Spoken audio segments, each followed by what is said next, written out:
Hello and welcome everyone to the fourth edition of our 2023-2024 Weather Service NIDIS Joint Drought webinar series, which is called Strengthening the Weather Service Drought Toolbox. Today we're going to focus on understanding, translating, and messaging drought conditions. In other words, providing guidance to stakeholders during a drought.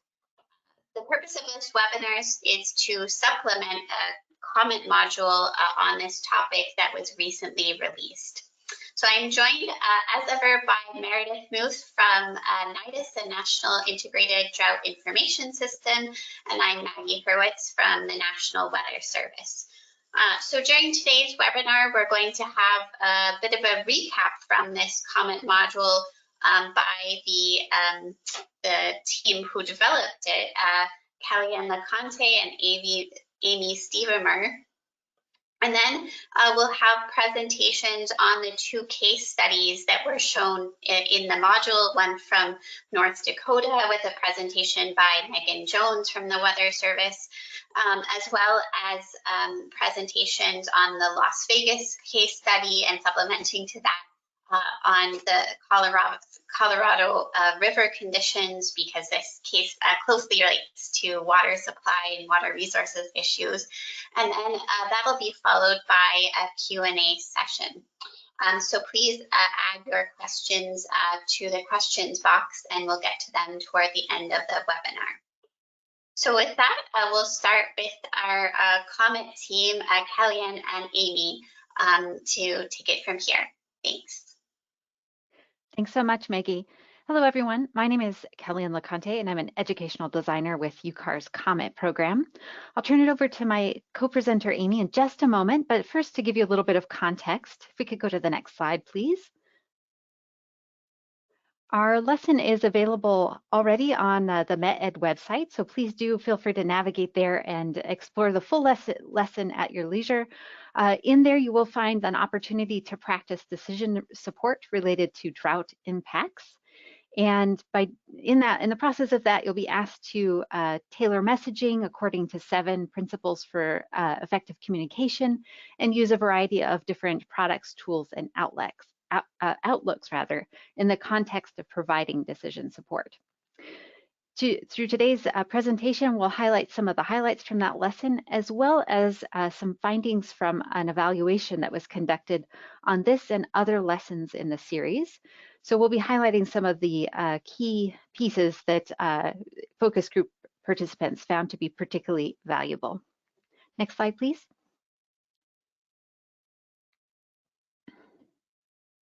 All right, so to get you thinking about droughts, we'll start off with a couple drought time series. The one you see on the top is for North Carolina. It is showing the percent area of the state for each of the drought categories D0 through D4. And then on the bottom is a similar time series for Nevada. And so what we would like to know from you today is, for which of these two locations has drought been episodic? That is marked by distinct periods of drought, as well as periods for which no drought is indicated. Is it North Carolina, Nevada, neither of them, or both? And Maggie or Meredith, if you want to launch the poll, please.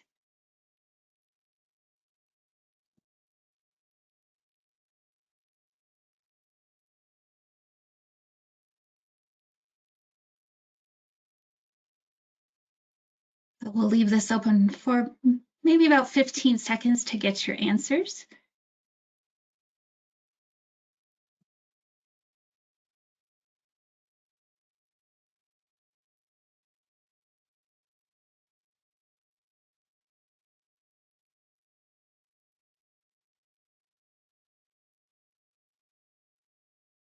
If it looks like we have a good number of answers, I guess we can go ahead and display how people answered.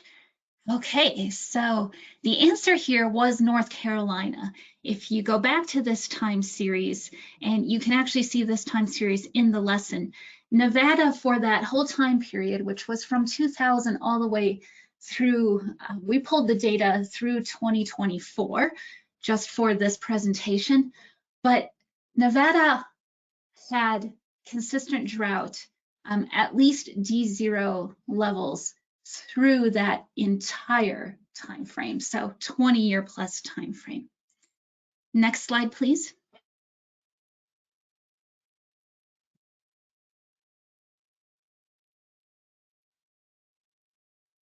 Hold on, I'm working on it.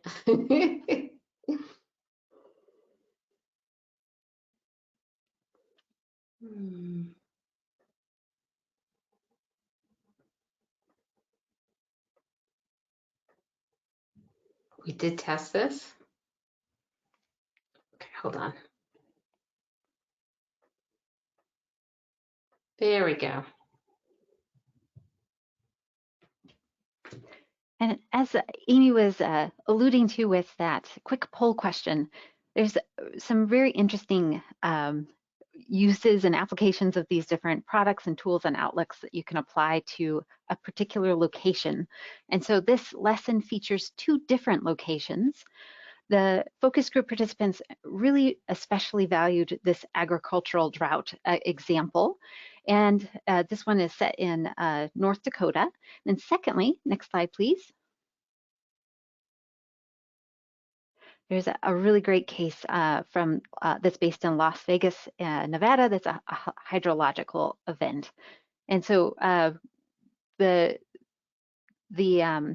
you're asked in the lesson to go through how drought evolved in these 2 different areas.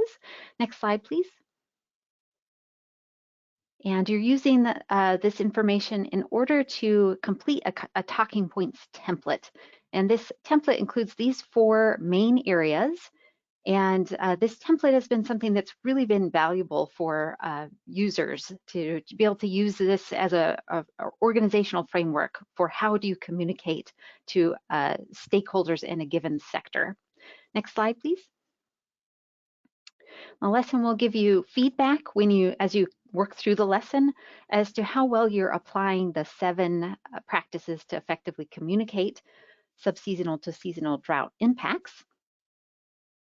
And these are available for you to use outside of the lesson as well. So we had that as an important point from the evaluation results as well.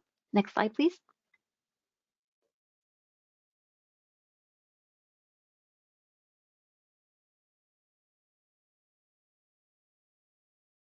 Okay, so one of the talking point categories that Kellyanne showed was local climate context. So for each of these categories, we're giving you some relevant products and outlooks to assess what's really happening for that point in time. So we're going to do another poll question here. First, I want to give you a chance to take a look at these 2 plots. The top one is accumulated precipitation for the Bismarck area starting in October of the previous year, all the way through. We had a late May date where our learner is immersed in assessing what's happening. So you can see the normal curve in orange and the actual values for the past water year are there in green. The bottom product is a soil moisture percentile for late May. So showing the actual soil moisture conditions, it's a NASA Sport product that is available online.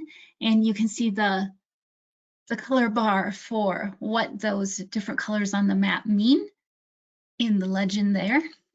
So we have a statement here, and I'd like you to assess whether it is true or false. So overall precipitation in the Bismarck area remains below normal, and soil moisture, especially in the northern part of the state, is at moderate levels. And if we can launch the poll, please.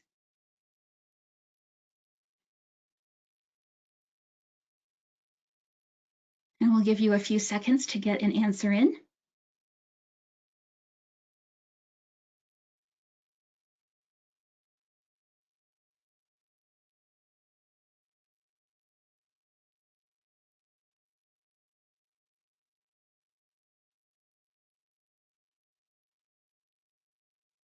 And if it looks like we have good participation, we can go ahead and show how people responded. Okay, excellent. Yes, this one was false. So the soil moisture map showed extremely low values. In fact, record low values, especially in the northern part of North Dakota. So yes, that statement as written was false. I think we can move on to the next slide.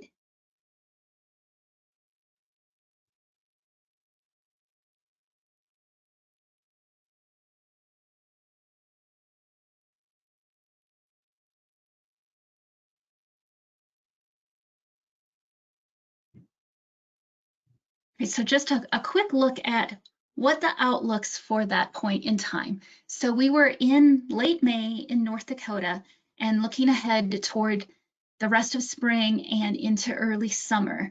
And so we have a seasonal drought outlook here. We had also the short-term 6 to 10 day precipitation outlook is shown at the bottom there.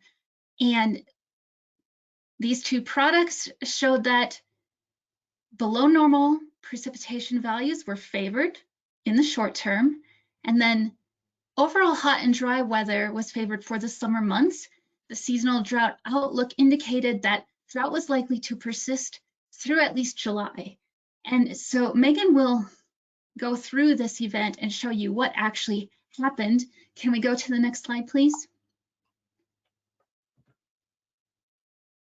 Here is the full set of expert talking points that were part of the briefing. So you can see for each category, the synopsis of what's happening, the outlook, so what was anticipated or favored moving forward, local climate context and impacts. You can see the correct answers that you would have put together in this lesson as you prepared your briefing for your stakeholders. Next slide, please. And then similarly for the Nevada case, we've got a couple of the outlooks here. So again, the seasonal drought outlook. For the Nevada case, we were at the end of October looking ahead toward the start of winter and what might happen. So here is the outlook through the end of January. And then we have the 3-category precipitation outlook for December through February of that year. The outlooks indicated that precipitation was slightly favored to be at below normal levels through February. The drought conditions were expected to persist and potentially deteriorate. So again, this is one where Chelsea and Paul can take us all through what happened during this event. But there are the outlooks for your review. And I think we're going to hold questions to the end, but we've included emails for Kelly and me. If you have questions about the lesson itself, don't hesitate to reach out to us. Thank you. Thank you so much, Amy and Kellyanne. Yes, if you have questions, please add them to the questions box and we'll get that to them toward the end of the webinar. So as they mentioned, we're going to go into the case studies from the module in more details now to share a bit more about what really happened in these regions and which tools were used to message to stakeholders. So first we will focus on the North Dakota case with Megan Jones from WFO Bismarck. Thanks, Maggie. Hi, everyone. My name is Megan Jones. I'm one of the meteorologists here at the National Weather Service office in Bismarck. I'm also the local climate services lead, which is really how I got involved in the entire drought world. So I wanted to briefly talk about the North Dakota drought that we had from 2020 to 2022, with the main focus being in 2021, which was really the height of the drought. So if you could go to the next slide, please. So focusing on 2021, on the left is the accumulated precipitation percent of mean from October 1st, 2020 to April 30th, 2021. You can see if you're looking at all of North Dakota is mainly in this orange shading, which is 25 to 50% of normal. And then on the right is the snow water equivalent from early March in 2021. And you can see that there's no snow on the ground. So we actually had a very, very dry winter for 2020 to 2021 season. It was the 7th lowest seasonal snowfall on record in Bismarck. And our records began in 1886. So to be that low on the list is really significant for us. So we kind of knew that we were in trouble going into the spring season. We already had some drought designation on the drought monitor going into the fall and winter. We were hoping for, much more precipitation that we got. So by the time we got to that March, April period, we knew that things could get serious very quickly if we didn't get much precipitation soon. Next slide. So what we did is we actually started making these drought briefings in a PDF form. I know this is what we do now with the DGT, but back then we had the text-only DGT, and this drought briefing template got sent to us from Central Region a couple months prior to when we actually started. So we took it, modified it for local use based on what we thought was most important. And in March of 2021, we sent out our first drought briefing. We started doing these about every other week, kind of depending on the schedule, especially working shift work. But what we would do is we would email this out to our partner contact list, and then we would also post it as a headline link on our webpage so that the public could see it as well.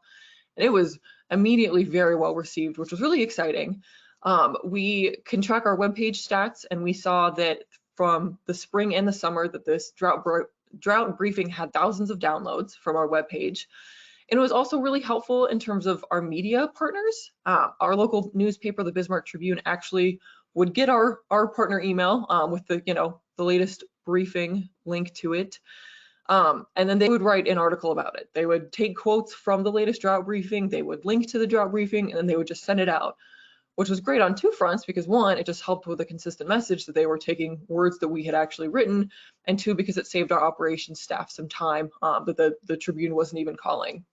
So that was really awesome. We would also, post on social media, semi-frequent updates with the drought monitor or precipitation amounts, things like that. Next slide. So some of the things that we used in these briefings. The first one is either maps from the High Plains Regional Climate Center or the Midwestern Regional Climate Center. Love both of these sites. They have great options for making really quick and really nice looking graphics for us to use. A lot of the times we're using either the percent of normal precipitation, sometimes precipitation amounts, departure from normal temperature is a big one.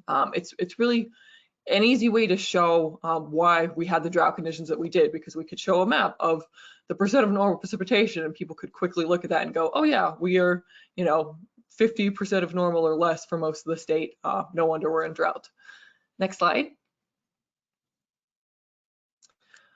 Soil moisture percentiles, which I know we already touched on briefly, but we love these. These are from NASA Sport. We especially like the sub-regional view that just focuses on the Dakotas, but we would normally, we like doing two different levels. So on the left is the 0 to 10 centimeter soil moisture percentile, and on the right is the 0 to 100 centimeters.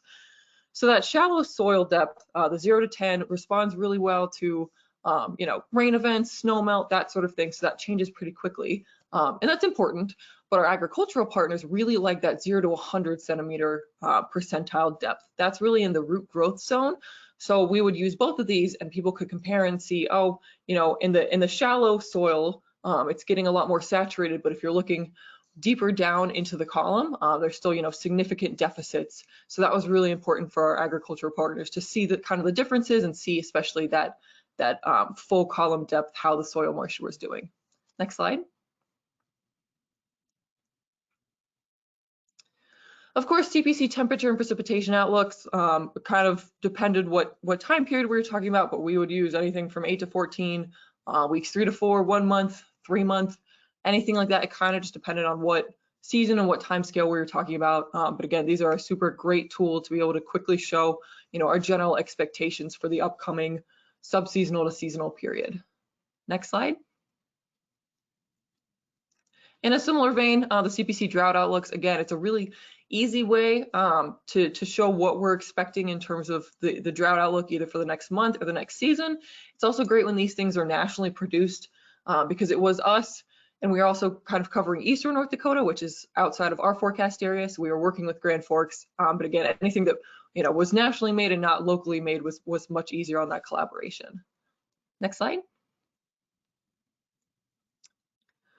So the USGS stream flow, our hydrologist really liked to include these, especially in the spring, just because it gave another way of showing, our stream flow levels across the state. In the spring, a lot of times we're concerned with flooding. This year we were not so much, since there wasn't a whole lot of water to go around. But of course, it was easy to show, if there's any sort of runoff from melting snow or spring rains. So we like to include this in all of our briefings. Next slide. AHAPS precipitation, or any sort of observed precipitation. We do like the AHAPS just because during the convective season, it's a little bit more granular, not quite as smoothed out as some other observed precipitation products can be, especially when you're thinking about the drought monitor. People really like to see, you know, as specific of precipitation amounts as they possibly can for their area.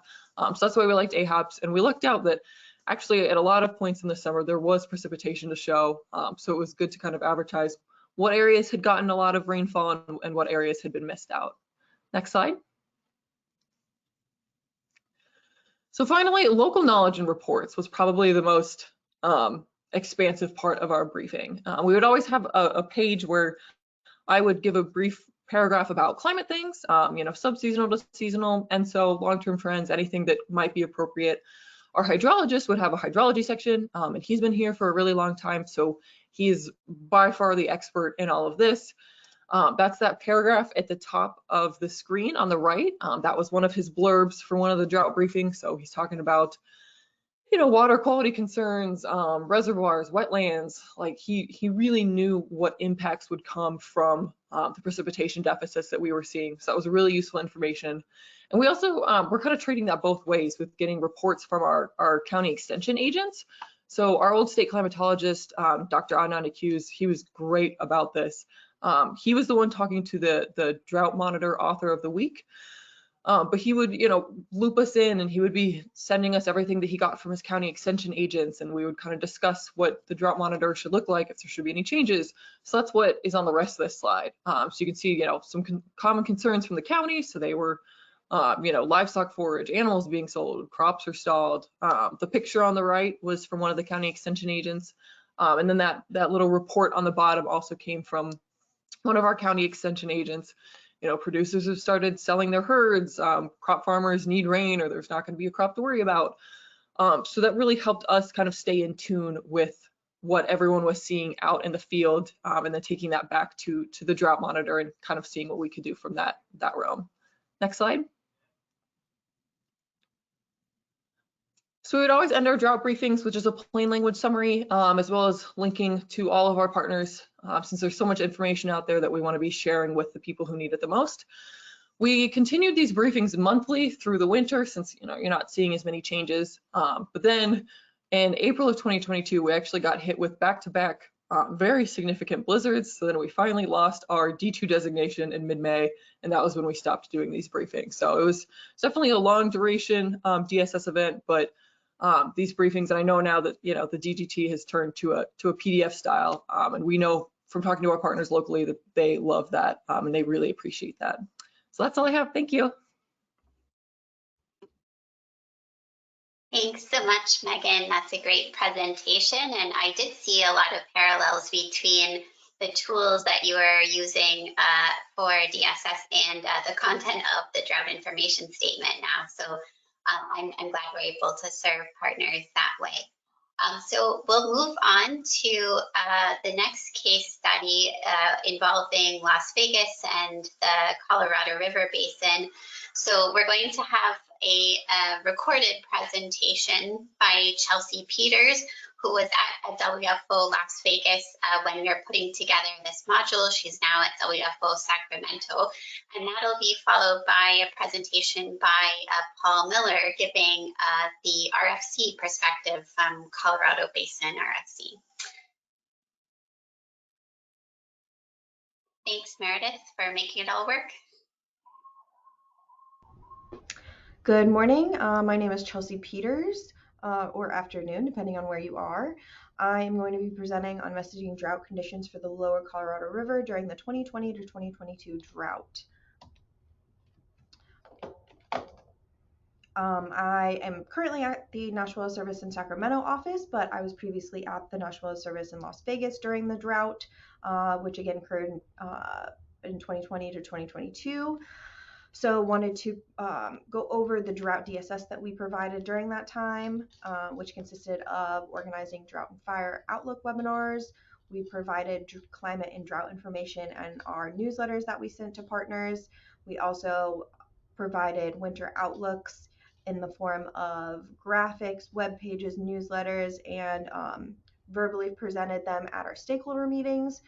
And we also did numerous social media graphics highlighting drought, climate, winter outlooks to further communicate those impacts. And our partners follow us, and some of them, retweeted that information, which is great to help further spread the message on the impacts and the potential continuation of the drought during that time.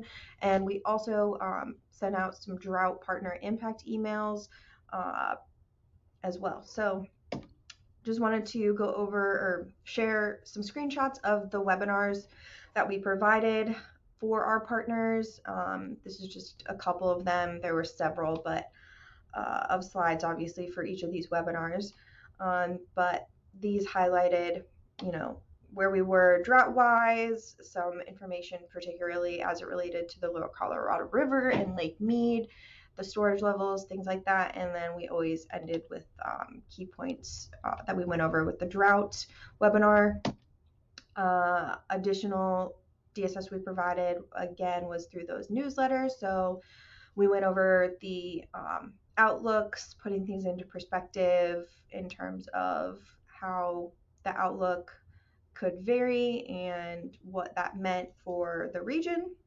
And then also providing, we always provided a drought update, the current status and outlooks during or for each of these newsletters.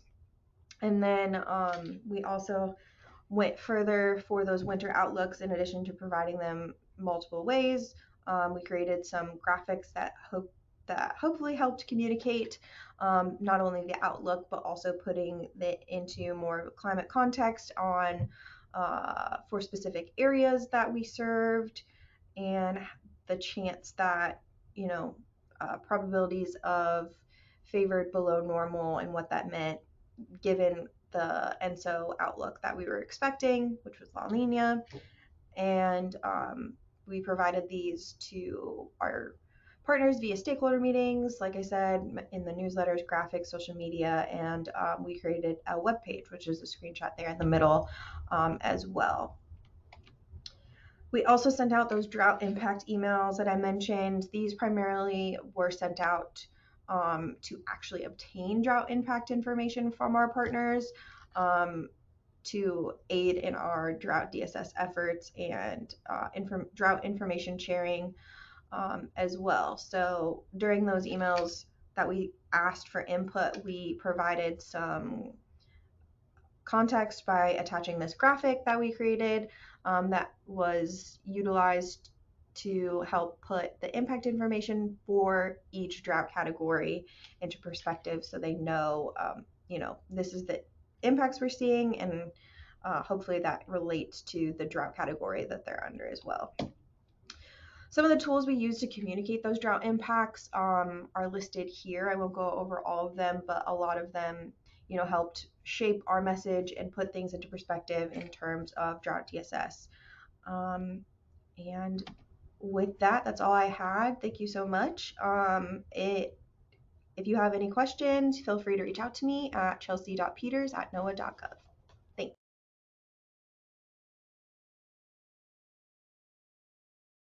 Thanks. That was a great presentation given by Chelsea. We realized that some people weren't able to hear or see the video, and apologize for that. It should be available as part of the recording, but thankfully we have a presentation now by Paul on the water resources perspective. Thanks, Maggie. Yeah, and thanks for having me here. Can I advance the slides? Okay, great.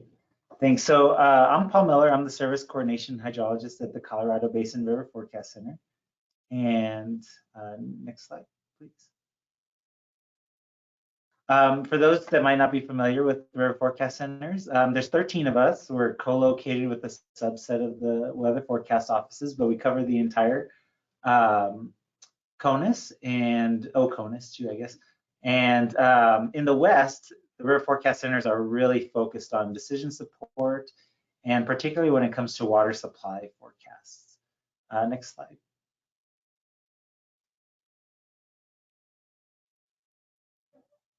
So our primary, I like to say our key stakeholder 1A is the weather forecast offices, and you can kind of see the ones that are over our area of responsibility.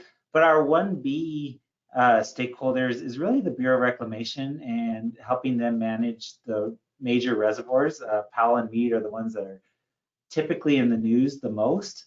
But we work with tons of other federal partners like the NRCS and their Snowtail network, the USGS and their streamflow network, and a lot of the big state and local water management agencies like the Southern Nevada Water Authority, the Metropolitan Water District of California, Denver Water. It's a big deal what the Bureau of Reclamation does with our forecasts and how it impacts water availability to those states. Next slide.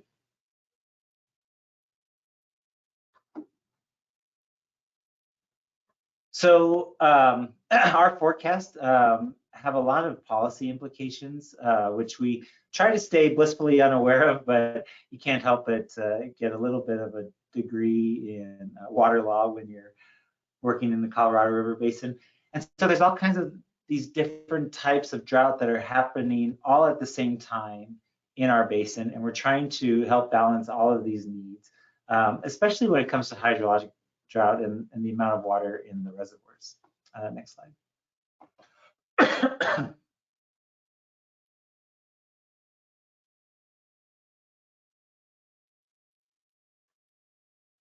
And so we're explicitly in the 2007 record of decision that coordinates the operation of Lake Meade and Lake Powell. And this was really a historic document in that it really defined the operation of Lake Meade and Lake Powell over the entire range of their elevations. And if you go to the next slide, and we're explicitly called out as having that our forecasts have to be used when they're coming up with their operation plans. So even if we were using a magic 8 ball, which we don't, they would have to use our forecast. So we work really closely with our stakeholders, and this is kind of a schematic of how closely we work with those stakeholders. We're generating reservoir inflow forecasts that go into a reservoir model. They'll come up with what they think is going to happen at their reservoirs and how they're going to operate them. And they'll pass down those release strategies and operational strategies to us, and we can incorporate those into our downstream forecast. So it's really a back and forth that happens with our stakeholders. Next slide.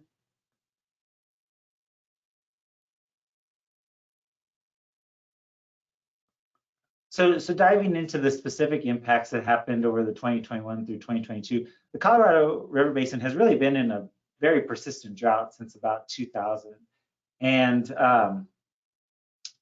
during the 2021-2022 season, there was consistent upper Colorado River Basin impacts to agriculture, especially. There's the big reservoirs aren't at the top of the system in the upper Colorado River Basin, so they're really reliant on the amount of snowpack that's coming on. They're reliant on how that snowpack decides to melt off. They just have very little flexibility in how they use the water. There's more flexibility downstream in the lower Colorado River Basin because of Lake Powell and Lake Meade, but because of how low those reservoirs had dipped, there was reduced allocations for water delivery to Arizona, Nevada, and Mexico. It limited California's ability to save and use stored water in Lake Meade. And there was an increased focus on our forecasts at the CVRC because our forecasts are really the primary driver to reclamation making these decisions. So tons of concerns here. Lake Powell was getting to the point of folks were concerned on how much more hydropower it was going to be able to generate, meeting environmental targets for endangered species and recreational impacts, among other decisions. Next slide.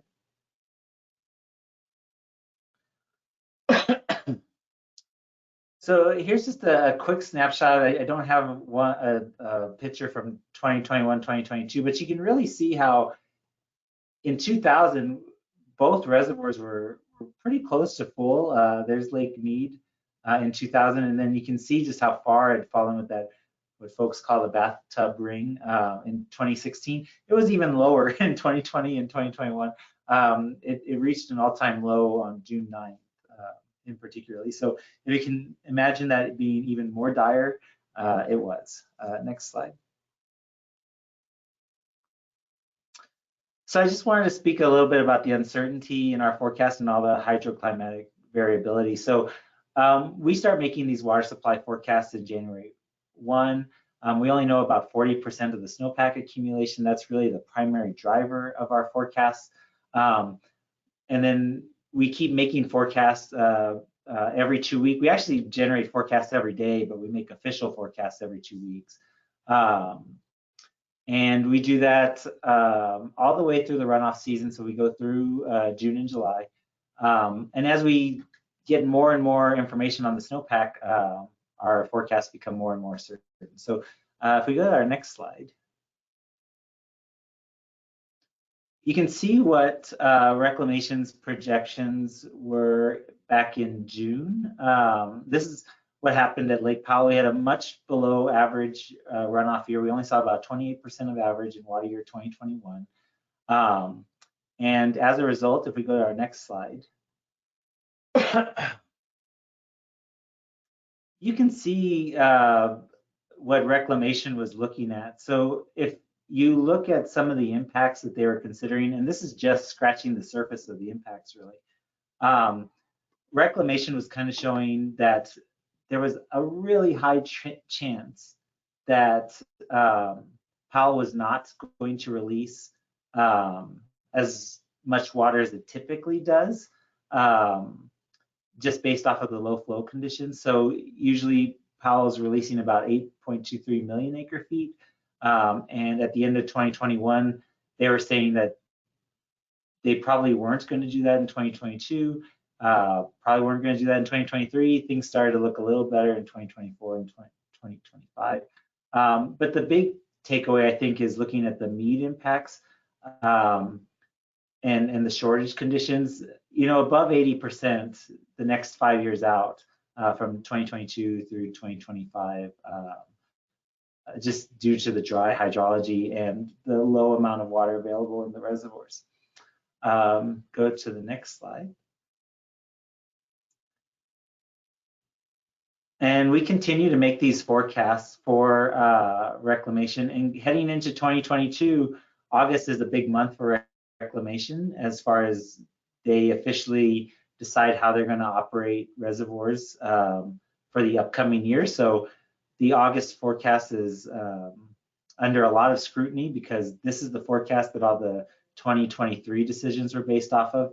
And you can see here, after only seeing about 51% of average in Lake Powell over the runoff season, we weren't forecasting much better over August, September, October. We were still well below normal for those years. So if we go to our next slide, 2022 came in slightly better, I guess. It was still another really dry year. Only 58% of average, and the 9th driest on record. And if we go to our next slide, you can see just how that impacted the projections for Lake Mead. So you can see just how those shortage conditions increased at Lake Mead through 2027, over 80% near certainty that we were going to see shortage conditions in the lower Colorado River Basin. And then you can just see the concerns started to be raised here about Powell meeting minimum power pool elevations. And just to go out another year, this was a big deal in 2023. They actually had to release extra water from upstream reservoirs to try and prop up Powell's elevation to keep generating hydropower. And if we hadn't had the historically wet year that we had last year, we'd be talking about some serious hydropower generation impacts happening at Powell today, but last year bailed us out at least for a couple of years. Next slide. So also we try to support our drought partners as much as we can. We try to hop on the state calls. Utah is one that really likes to see our information in particular. So we present pretty consistently with them. But we often field questions from the groups in Colorado and Arizona who are looking at our forecast as an indicator for helping inform the drought monitor. But it is a little bit of a different drought context there. So I think that's my last slide. Sorry, I kind of breezed through everything pretty quickly, but definitely open to answering any questions folks may have. Great. Thank you so much, Paul, and thank you all for your great presentations. I have a couple of questions for you, but meanwhile, if you have questions you'd like to ask the speakers, please add them into the questions box and I'll get to them in just a moment. So I have two different questions, and we had two different types of presentations. So for Paul and Megan, you're doing such a great job of messaging to partners during a drought or during a time of precipitation deficit. So, but even so, what have you learned through this process that could help with messaging, the next drought or the next dry period? So that's for you. And for the Amy and Kelly and the COMET team, I wonder, sort of from your perspective, what it's like, developing a drought module and learning about drought. Is that similar to other topics you worked on, or is there anything unique about this kind of hazard? So what I suggest is maybe we go backward from the speakers, Paul and Megan, and then Amy and Kellyanne, and then we'll get to any additional questions that you've asked from the audience.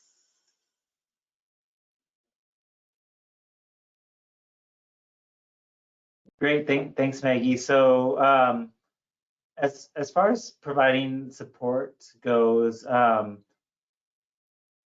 as we get lower and lower water supplies in these reservoirs and less and less water availability, we're just being asked to do more for our stakeholders. So they want to know if we can incorporate some of the latest in remote sensing technologies into our modeling efforts. There's tons of academic groups that are looking to inform water supply forecasts over the Colorado River Basin, looking at a whole bunch of different methods. AI and machine learning methods are becoming very, very popular.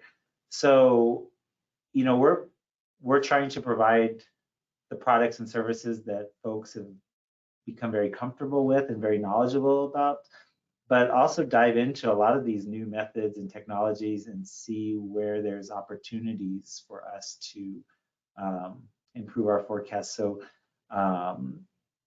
it's really interesting. It's kind of an exciting time to be in the water supply world, but there is just a rush of information going on right now.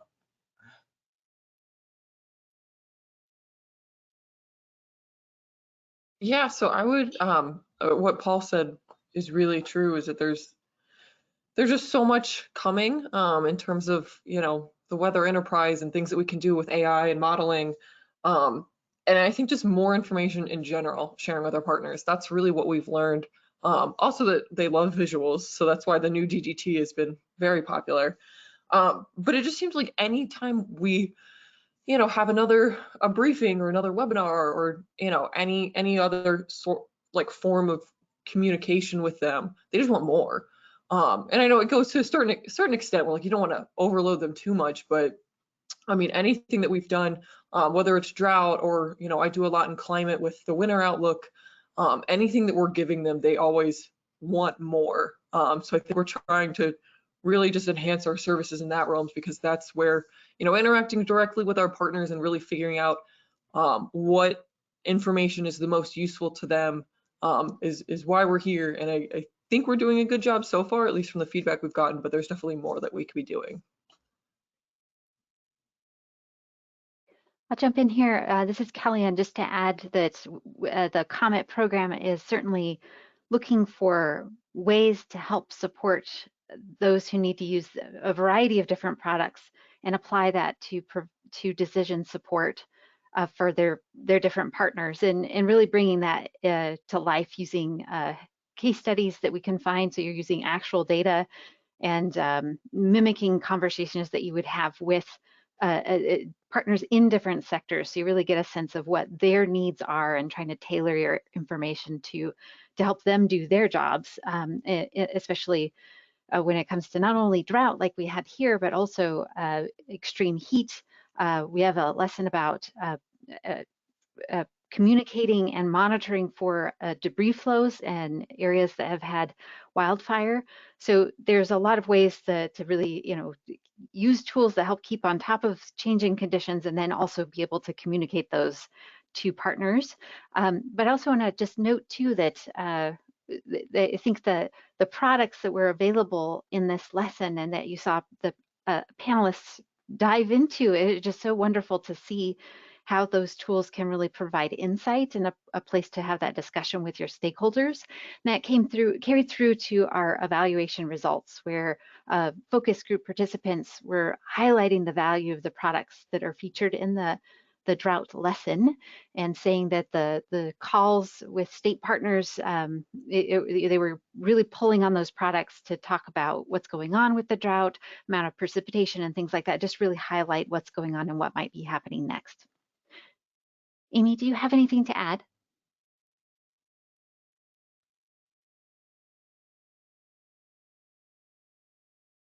I think you summarized it nicely. Thank you. Thanks all, that was really insightful. So we do have one question from my colleague Steve Baxter at the Weather Service. So, and this is a great plug for one of the things that we're trying to do, which is develop metrics. So Steve's question is, as we're trying to develop the outcome-based metrics for climate services, in your experience, I guess this is to all of the speakers, how can we better engage our core partners in understanding what decisions they're making, and sort of try to quantify or qualify how our products and services are making a positive difference in that decision making?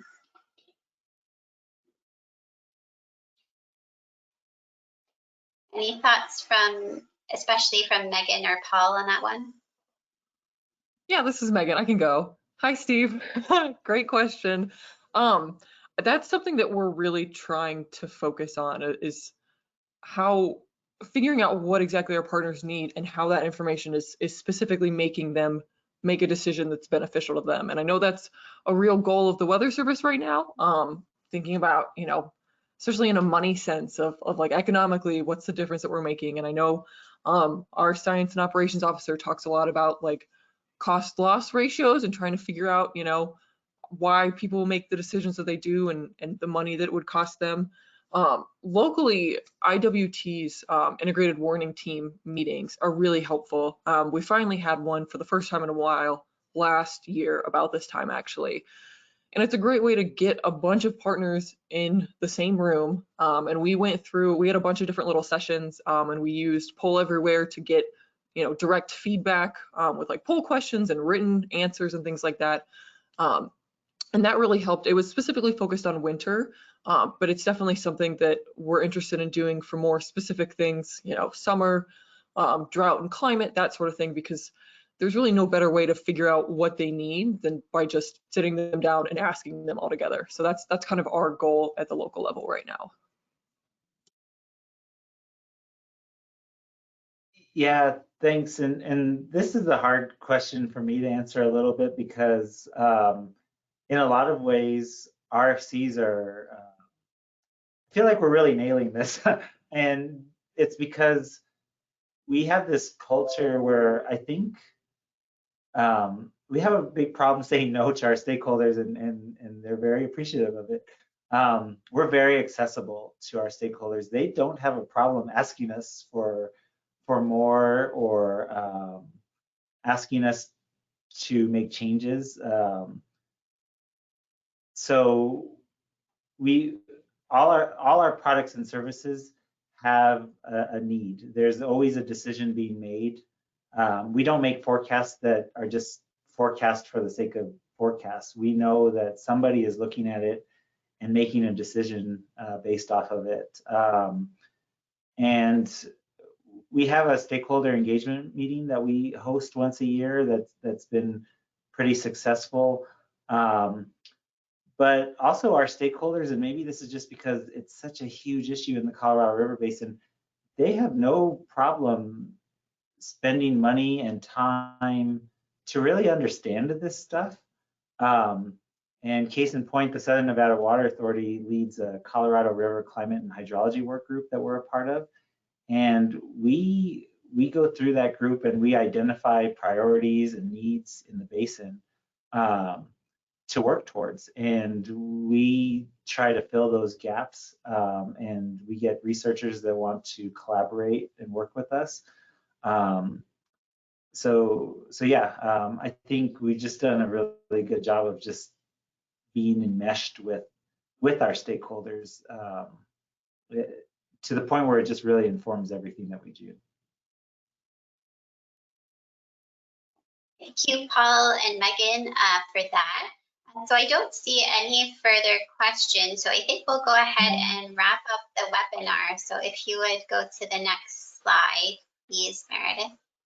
Maggie, before we wrap up the webinar, I'd just like a moment to, on behalf of NIDIS, say how grateful we are for all the work that the field offices are doing. We are a program with a lot of drought communication tools as well. And a lot of this has been, a lot of the efforts that we go through have actually been tailored based on feedback from the field offices at Weather Service. So I just wanted to highlight for you a few additional products and tools building on what Megan and others have identified.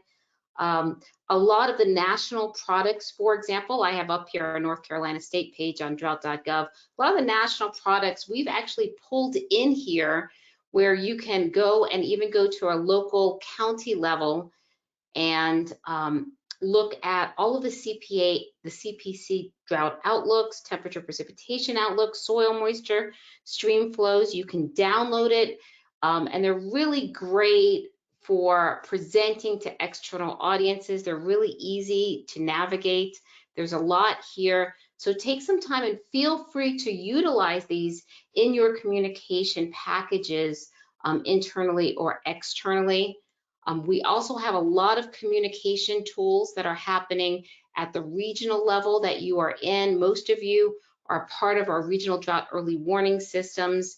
You can check them out, and then you can go ahead and sign up for alerts where you can get drought status updates that are created in partnership with the Weather Service and other partners. You can also then sign up and get updates such as snow outlooks, and other special communication tools, webinars. So we like to amplify the work you're doing. Feel free to use ours to also amplify the work that you're doing. And right now, Eleanor, if you're not part of our regional drought early warning system for your region, go ahead and sign up and get those outlooks. And finally, if there's anything that you think would be useful and how we can better cater our communication products for you, feel free to reach out. We are here and very eager to help support you the best we can. We also have a lot on social media as well. And so with that, I'll pass it back over to you, Maggie. Thanks, Meredith. And thanks again, once again, to all of the speakers for the great presentations. These will shortly be available on a recap page, and there's a page also on drought.gov with all of the webinar summaries and recaps. There's one more webinar left in this series, and we're anticipating sort of late spring or summer to offer that to you about drought indicators. With that, please feel free to reach out to either of us, and we'll see you for the fifth and final webinar of this series. Great, thank you, everyone.